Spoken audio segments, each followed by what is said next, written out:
Solution है उसमें sugar का कॉन्सेंट्रेशन बढ़ा दिया, यानी कि वाटर का कॉन्सेंट्रेशन घट गया, और सेल के अंदर वाटर का कॉन्सेंट्रेशन ज्यादा है। सेल के अंदर वाटर का कॉन्सेंट्रेशन ज्यादा है और सेल जिस सॉल्यूशन में रखा हुआ उस सॉल्यूशन में वाटर का कॉन्सेंट्रेशन कम है, जिसके कारण वाटर सेल से सेल मेम्ब्रेन होते हुए वह बाहर निकल गया, वाटर बाहर निकल गया, यानी हाई कॉन्सेंट्रेशन से लो कॉन्सेंट्रेशन की ओर, इसलिए सेल क्या कर गया, श्रिंक कर गया। और ऐसे सॉल्यूशन को हम हाइपरटोनिक सॉल्यूशन कहते हैं, है ना। ऐसे सॉल्यूशन को हाइपरटोनिक सॉल्यूशन कहते हैं। ये सॉल्यूशन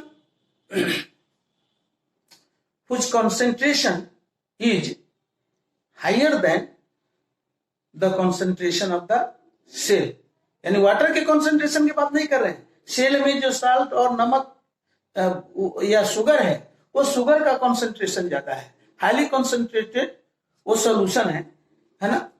तो कह रहा है कि if the concentration of the solution is higher than the cell, then the water moves from cell to the medium or solution and the cell gets shrinks. This type of solution is called hypertonic solution.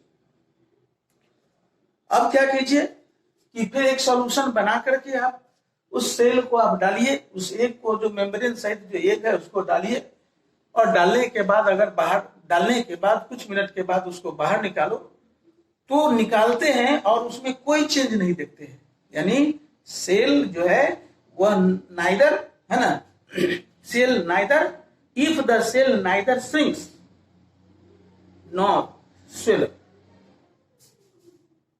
if the cell neither shrinks nor swells, it means water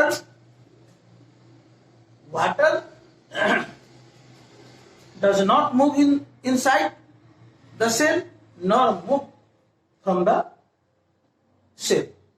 Means you have seen no change in the cell, and this type of solution is called isotonic solution.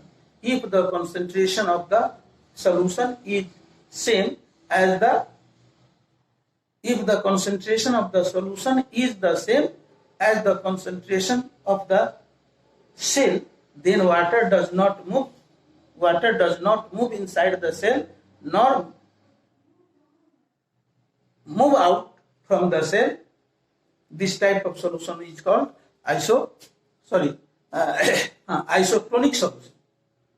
Isotonic solution. तो आपने अभी तक देखा कि किस तरह से cell membrane से होकर के मटेरियल का एक्सचेंज होता है, और यह जो ऑस्मोसिस प्रोसेस है वह सेल को बहुत मटेरियल को लेने में, मटेरियल को अंदर लेने में, और जो वेस्ट जो है सेल के अंदर, वह वेस्ट भी बाहर निकलता है।